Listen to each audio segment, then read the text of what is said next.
पूजा करना जितना महत्वपूर्ण है उतना सही विधि से विसर्जन करना है। ऐसे में आप सभी ने चढ़ाई हुई दक्षिणा और साथ ही कमलगट्टा, चावल, गेहूं और काली मिर्च इत्यादि का क्या करना है, किस विधि से आपको समस्त सामग्री प्रसाद इत्यादि कब कैसे हटाना है, पूरी जानकारी वीडियो में आपको प्राप्त हो जाएगी। आरंभ करते हैं। सबसे पहले आप सभी ने जिस तरह से 9 बजे से पूजा शुरू होगी, आपने पूजा कंप्लीट कर ली। उसके बाद जो है प्रसाद, जैसे कि आपने मिठाई लगा रखी है भोग के स्वरूप में, या जो है आपने बाजार से लाई हुई मिठाई के साथ साथ खीर इत्यादि भी बना रखी है, तो पूजा के 15-20 मिनट के बाद हम सभी ने यह बात सुनी भी है कि प्रसाद जो है आधे घंटे 15-20 मिनट बाद जो है वहाँ से हटा लेना चाहिए। महादेव उसे स्वीकार कर चुके हैं उसकी खुशबू से, वह जो है और उसे चख कर जो है अपने आप में उन्होंने प्रसाद स्वीकार कर लिया है। आधे घंटे के भीतर नकारात्मक ऊर्जाएं, कहा जाता है, मीठे में सक्रिय हो जाती हैं। ऐसी स्थिति में आपको प्रसाद जो है आधे घंटे के भीतर हटा लेना चाहिए।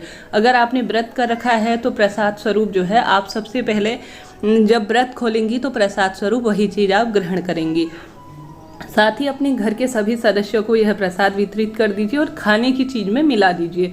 शिव जी का प्रसाद है, जीवन में बहुत सुख प्रदान करेगा। आस पड़ोस में भी बांटना चाहते हैं ना, तो भी अति सृष्टि से कहा जाएगा। अब आप सभी को नमस्कार करना है।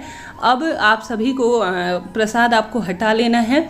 आधे घंटे के आसपास जब आपने अपना पूजन इत्यादि कर लिया, उसके बाद करीब आधा घंटा या 20 मिनट मान लीजिए, 20 मिनट के पश्चात आप सभी जो भी कार्य करते हैं, जो इस समय दौरान में आरती वगैरह के 15-20 मिनट बाद आपको पार्थिव शिवलिंग विसर्जित कर देना चाहिए। सबसे पहले प्रणाम करें, कहें कि हे महादेव, हे शिव परिवार, आप जो मैंने जो है आपको आमंत्रित किया, अपनी पूजा में आप आए और साक्षात मेरी मनोकामना पूर्ति करने आप आतुर हैं। भूल चूक हुई हो तो उसके क्षमा प्रार्थी हूँ और मेरी मनोकामना पूर्ण करें और मेरी पूजा जैसी भी थी उसे स्वीकार करें। ऐसा कहते हुए प्रणाम करें और हमेशा की तरह जैसे मैं कहती हूँ भूल चूक के लिए क्षमा प्रार्थी होते हुए पार्थिव शिवलिंग में से धीरे धीरे आपको चीज़ें हटानी है। सबसे पहले बारी आती है कमलगट्टा, काली मिर्च और जो पुष्प इत्यादि है, पुष्प और बेलपत्र और धतूरा इत्यादि एक कपड़े में या एक थैली में आप बांध कर रख लीजिए।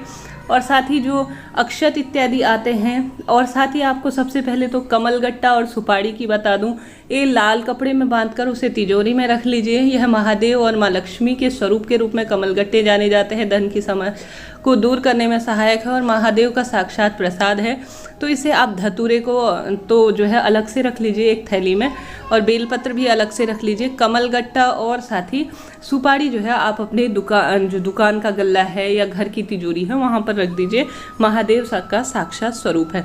बेलपत्र, फूल, धतूरा, यह सारी चीज़ें जो है एक थैली में इकट्ठा कर लीजिए।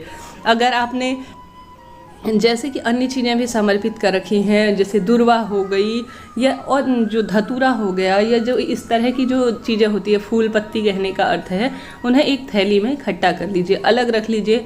अब बारी आती है, अगर आपने माँ गौरा के लिए सिंदूर, जो सुहाग की सामग्री है, उसकी व्यवस्था कर रखी है, तो इसमें से कुछ चीज़ें आप अपने लिए रखिए। आपके लिए यह माता गौरा का प्रसाद है। थोड़ा बहुत जो है आप जो ब्राह्मण हैं उनके लिए दान में निकाल दीजिए।